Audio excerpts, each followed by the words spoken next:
Sudahkah Anda belajar geografi hari ini? Jika belum, mari simak video berikut ini. Para siswa sekalian, sejauh manakah pemahamanmu tentang wilayah dan tata ruang? Untuk menjawab pertanyaan tersebut, pada video pembelajaran ini kita akan mempelajari bab 1 tentang konsep wilayah dan tata ruang.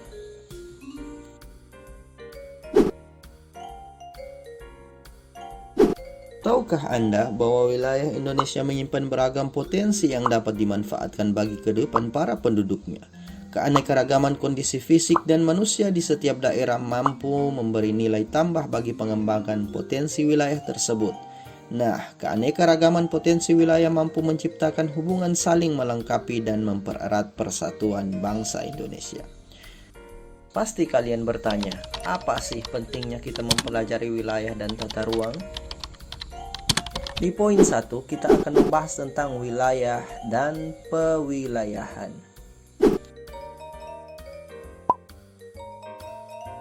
Apa sih pengertian dari wilayah? Siswa-siswi sekalian, wilayah menurut pengertian Undang-Undang Republik Indonesia Nomor 26 Tahun 2007 tentang penataan ruang, menjelaskan bahwa wilayah adalah ruang yang merupakan kesatuan geografis beserta segenap unsur terkait yang ditentukan berdasarkan aspek administratif dan atau aspek fungsional. Sedangkan jika Anda bertanya tentang pengertian kawasan, kita bisa menjelaskan bahwa kawasan adalah wilayah yang dibatasi oleh aspek fungsional.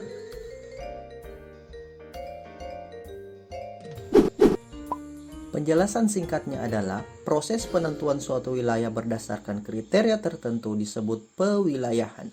Maka secara sederhana, wilayah dapat disimpulkan sebagai objek dan pewilayahan menunjukkan suatu proses terbentuknya objek tersebut. Bagaimana? Mudah dipahami kan?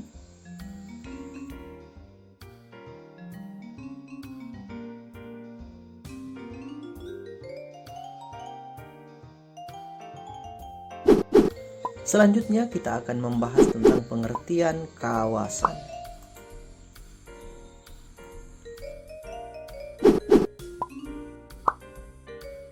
Kawasan adalah wilayah yang memiliki fungsi utama, lindung atau sebagai tempat budidaya.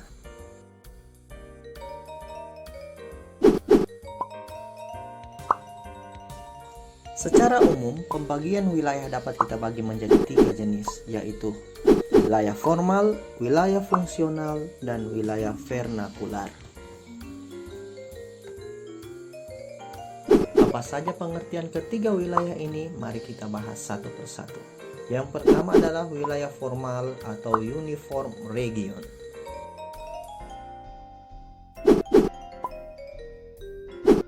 Ciri-ciri dari wilayah ini adalah yang pertama didasarkan pada kesamaan kenampakan atau homogenitas tertentu, kemudian bersifat statis, dan yang ketiga adalah adanya wilayah inti atau core region.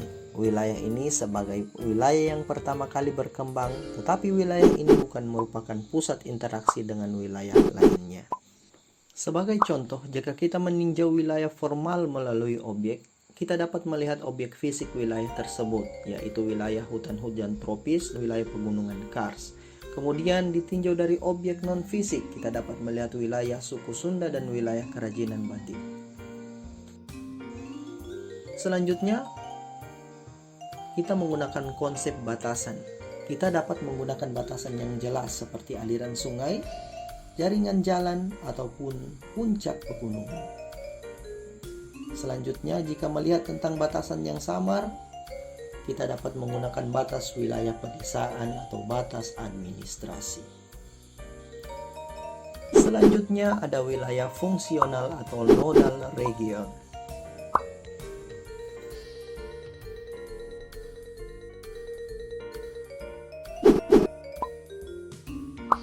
Ciri dari wilayah ini adalah didasarkan pada interaksi dan pola kebergantungan antara beberapa pusat kegiatan atau node, ataupun pusat dengan bagian wilayah di suatu wilayah. Kemudian bersifat dinamis, dan selanjutnya Keterjalinan titik-titik pertumbuhan dapat melalui sistem transportasi, komunikasi, atau ekonomi.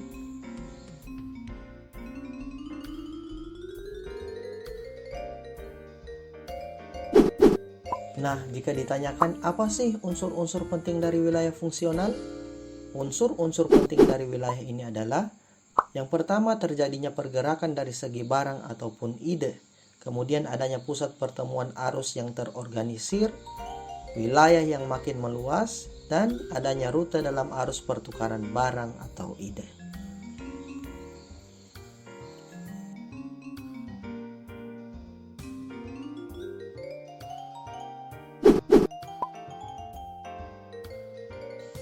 Kemudian ada wilayah vernakular atau wilayah konseptual. Ciri-ciri wilayah vernakular adalah sebagai berikut. Yang pertama, didasarkan pada persepsi, pikiran, ataupun ikatan emosional sejumlah orang-orang atau kelompok berkaitan erat dengan identitas tata ruang. Ya, tata ruang adalah wujud struktur ruang dan pola ruang yang disusun secara nasional, regional, dan lokal. Berdasarkan Undang-Undang Nomor 26 Tahun 2007 tentang penataan ruang, struktur ruang diartikan sebagai susunan pusat-pusat permukiman dan sistem jaringan prasarana dan sarana yang mendukung kegiatan sosial ekonomi masyarakat yang memiliki hubungan fungsional.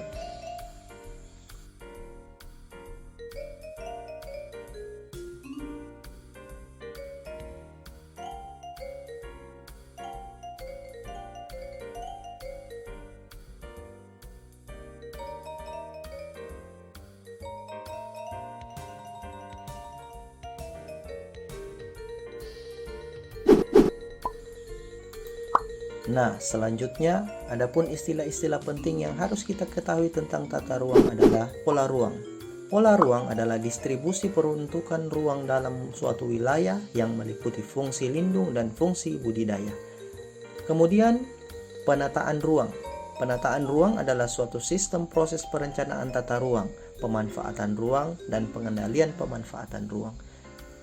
Dan yang terakhir, perencanaan tata ruang, atau lebih dikenal dengan spatial planning, adalah suatu proses penentuan struktur ruang dan pola ruang yang meliputi penyusunan dan penetapan rencana tata ruang.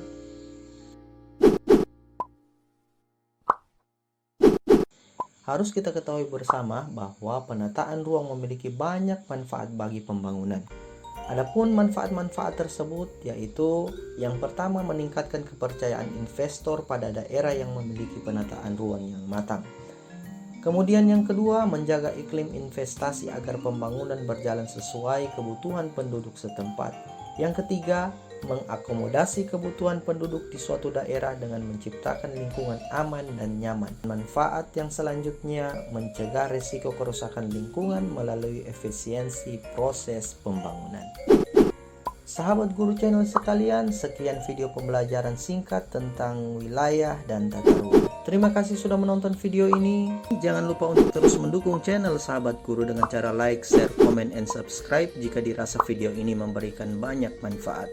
Tetap semangat dalam belajar untuk kembangkan ilmu pengetahuan. Kami dari Sahabat Guru, sampai berjumpa di video pembelajaran selanjutnya.